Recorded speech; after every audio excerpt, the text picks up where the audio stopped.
चुनाव मंच में एक बार आपका फिर से स्वागत है। मेरे साथ बीजेपी से प्रेम शुक्ला जी मौजूद हैं। अक्सर टीवी डिबेट्स में आप इन्हें देखते होंगे। आज चुनावी मंच में शुक्ला जी, इंडिया टीवी में आपका बहुत बहुत स्वागत है। धन्यवाद भाई साहब। कैसा लग रहा है महाराष्ट्र चुनाव, कैसा चल रहा है? महाराष्ट्र के चुनाव में साफ तौर पर दिखाई दे रहा है कि भारतीय जनता पार्टी के नेतृत्व में राष्ट्रीय जनतांत्रिक गठबंधन यानी महायुति, इसको क्लीन स्वीप होना है। जनादेश प्रचंड होगा और जिन लोगों ने जो है महाराष्ट्र को अपने कार्यकाल में जो दो वर्षों का कार्यकाल था, जिन्होंने महाराष्ट्र को पीछे करने का काम किया, महाराष्ट्र को लूटने का काम किया, महाराष्ट्र को वसूली का अड्डा बना दिया, उनकी प्रचंड पराजय होगी। कितनी सीटों पर चुनाव लड़ेंगे, अगर स्पष्ट बता सके तो आप?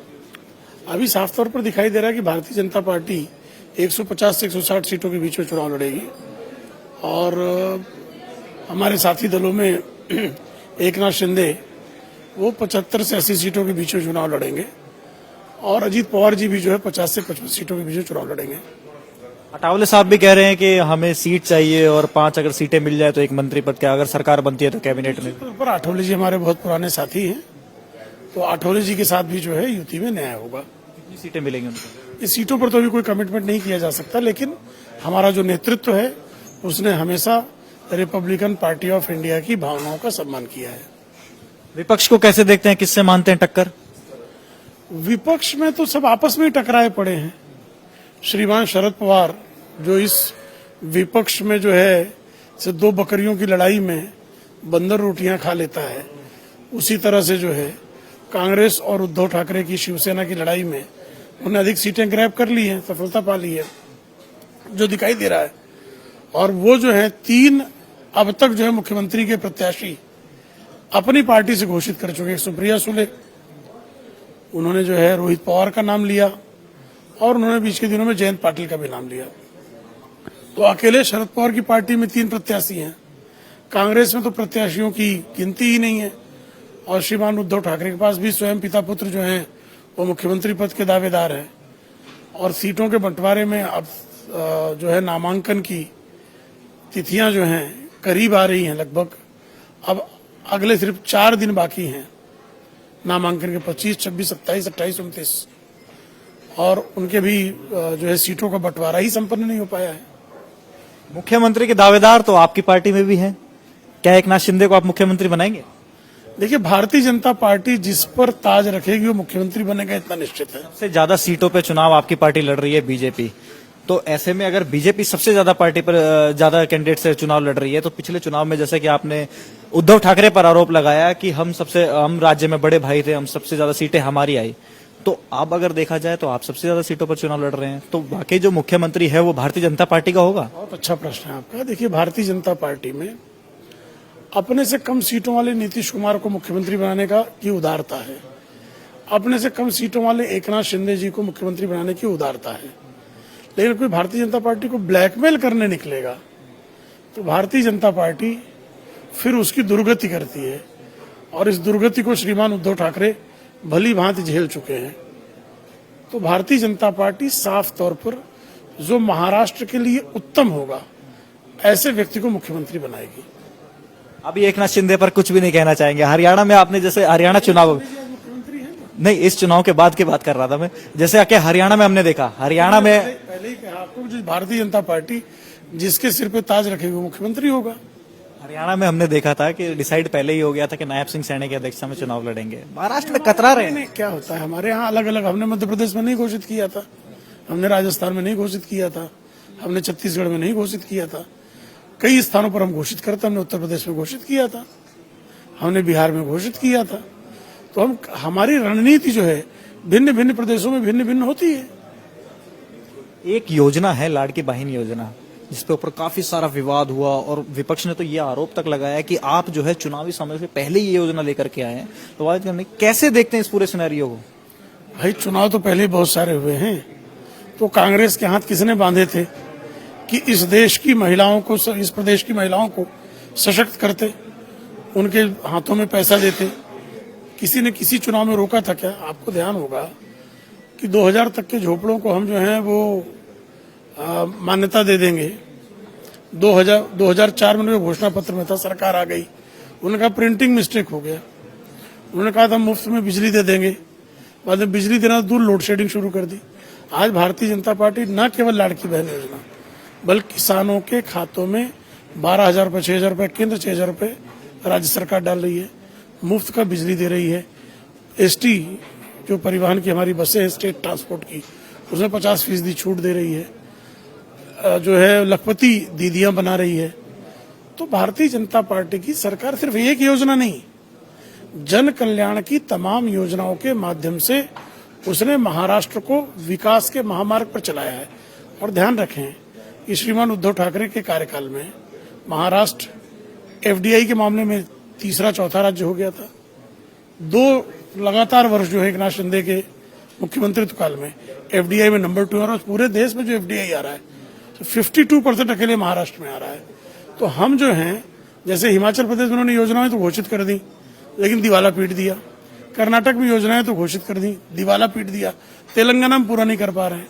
यहाँ हम जो है राज्य का विकास भी करते हैं, तिजोरी भी भरते हैं और तिजोरी का जो धन है वो जन कल्याण में खर्च भी करते हैं। लेकिन कांग्रेस पार्टी से राहुल गांधी जो है वो तो कहते हैं हम खटाखट दबाएंगे और खटाखट अंदाज में महिलाओं के पास पैसा चला जाएगा। तो कहाँ दिया उन्होंने हिमाचल प्रदेश में? खटाखट दबाने से उनको किसने रोक रखा है? क्यों नहीं दिया उन्होंने जो है कर्नाटक में? खटाखट देने से किसने रोका है? क्यों नहीं दे रहे तेलंगाना में? खटाखट देने से किसने रोका? हाँ, खटाखट दिवाला जरूर पीट गया हिमाचल प्रदेश का कि जो है वो सैलरीज भी देनी बंद कर दी और शौचालय पर भी टैक्स लगा दिया। एक आरोप और आप पर लगता है कि जैसे कहा जाता है कि कटेंगे तो बटेंगे, इस तरह का आरोप भी लगता है और चुनावों के समय इस तरह के बयान देना आपके विपक्षी आप पर आरोप लगाते हैं कि आप जो है ध्रुवीकरण की राजनीति करते हैं। आपसे मतलब बीजेपी से? बटेंगे कटेंगे बयान कब दिया गया? बांग्लादेश में जब हिंदुओं का नरसंहार योजनाबद्ध ढंग से हुआ। और क्या सच नहीं है कि अगर जो है इस देश में बंटा नहीं होता हिंदू मुसलमान तो 10 लाख लोग कट जाते क्या? अगर कटे बंटे नहीं होते तो बांग्लादेश में कटते क्या? और सब कौन कटा है? अनुसूचित जाति के लोग कटे हैं, बौद्ध समाज के लोग कटे हैं। मंदिरों पर जो हमले हुए हैं, दुर्गा पूजा किसकी रोकी गई है? बांग्लादेश में बचे हुए हिंदू कौन थे? सारे अनुसूचित जाति के लोग थे। तो अनुसूचित जाति के लोगों को जो है आप काट रहे हो और यहाँ आप मीम और जय भीम और मीम की बात करते हो। वहां क्यों नहीं कर लेते? जोगिंदरनाथ मंडल जो कह आए थे, जो उन्होंने अनुभव पाया था 50 के दशक में, वो अनुभव आज जो है पूरा बांग्लादेश कर रहा है। किसको काटा है भाई? क्या आबादी थी बंटवारे के पहले और आज कितनी बची है? कटा है कि नहीं कटा है? तो सत्य बोलना अपराध हो गया है। पाकिस्तान के जो कहा जाता था कि कानून लिखने वाले थे एक तरह से, और जोगिंदरनाथ मंडल, उसके बाद वो भारत भी है। आपने बिल्कुल सही बात बोली कि पड़ोसी मुल्कों में इस तरह के हाल हैं, लेकिन भारत जो एक सेकुलर देश है, ये आपकी विपक्षी पार्टियां आपको लेकर के घेराव बनाती है इस तरीके का कि भारतीय जनता पार्टी जो है हिंदुत्व के मुद्दे को आगे लेकर के चलती है। और अभी आपसे पहले नीतीश राणे भी आए थे जिन्होंने ये कहा कि हम जो है पाकिस्तान जिंदाबाद के जो नारे लगाते हैं और पैलेस्टाइन के झंडे जो लहराते हैं उनको हम बाहर भेजेंगे देश से। नहीं, पाकिस्तान जिंदाबाद क्यों लगना चाहिए? पाकिस्तान जिंदाबाद वाले को तो कोर्ट ने भी कहा, अभी कल एक कोर्ट ने फैसला दिया पाकिस्तान जिंदाबाद नारा लगाने वाले को भारत माता जिंदाबाद रोज लगाओ नारा, ऐसा आदेश दिया है। तो कोर्ट सांप्रदायिक है क्या? हाई कोर्ट का आदेश है ये। तो भाई इस देश में रहकर पाकिस्तान जिंदाबाद क्यों करेंगे? दुश्मन दोस्त को जिंदाबाद क्यों करेंगे? कोई फिलिस्तीन में रहेगा, इजराइल जिंदाबाद कहेगा, इजराइल में लेके फिलिस्तीन जिंदाबाद कहेगा, चलेगा? तो भारत में रहकर पाकिस्तान जिंदाबाद क्यों कहेगा कोई? क्यों कहना चाहिए और हमने क्यों सहना चाहिए? क्या लग रहा है कि आपको इस चुनाव में वक्फ बोर्ड भी एक मुद्दा रहेगा? क्योंकि हमने जब स्टडी की इसके ऊपर तो पता चला कि दिल्ली हाई कोर्ट पर वक्फ बोर्ड ने क्लेम किया हुआ है, तमिलनाडु के एक पूरे गांव में वक्फ बोर्ड ने क्लेम किया हुआ है। तो वक्फ बोर्ड को जो IMIM पार्टी है वो बना रही है मुद्दा, विपक्षी पार्टी है वो मुद्दा बना रही है, जेपीसी कमेटी में बिल जा चुका है।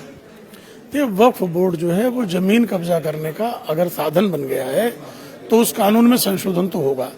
ये सिर्फ चुनाव का मुद्दा नहीं है, यह मुद्दा न्याय का है। अगर जो है जो 1500 वर्ष पुराना तमिलनाडु का मंदिर है, जब इस्लाम की संस्थापना भी पैगंबर मोहम्मद साहब ने नहीं की थी, तब के मंदिर को आप वक्फ कैसे की संपत्ति कैसे घोषित कर देंगे, कैसे क्लेम कर देंगे? तो साफ तौर पर दिखाई दे रहा है कि बेईमानी हो रही है। और मुसल्लम हो ईमान जिसका, उसके नाम पे कोई बेईमान बन जाए तो उसके खिलाफ कार्रवाई नहीं होना चाहिए। वक्फ बोर्ड भी एक मुद्दा रह सकता है। वक्फ बोर्ड कोई मुद्दा बनाना चाहे तो रहे, हमको तो न्याय देना है। कोई जो है किसी की जमीन पर जबरन कब्जा नहीं कर सकता। यह देश संविधान और न्याय से चलेगा। इसी की पार्टी के प्रवक्ता ने यहीं पर बैठ करके कहा कि वक्फ बोर्ड का अगर देखना है कि ये कानून अगर सरकार लेकर के आती है और ये पारित हो जाता है तो ये वापस लेना पड़ेगा, जैसे 3 कृषि कानूनों को लिया गया। और तो अनुच्छेद 370 भी कह रहे थे वापस हो जाएगा। वो तो कह रहे हैं कि राम मंदिर की जगह बाबरी बन जाएगी। वो तो कह रहे थे ट्रिपल तलाक भी नहीं लगाएंगे। कहने तो उनको, जब कर देंगे तो देखेंगे क्या कर लेते हो।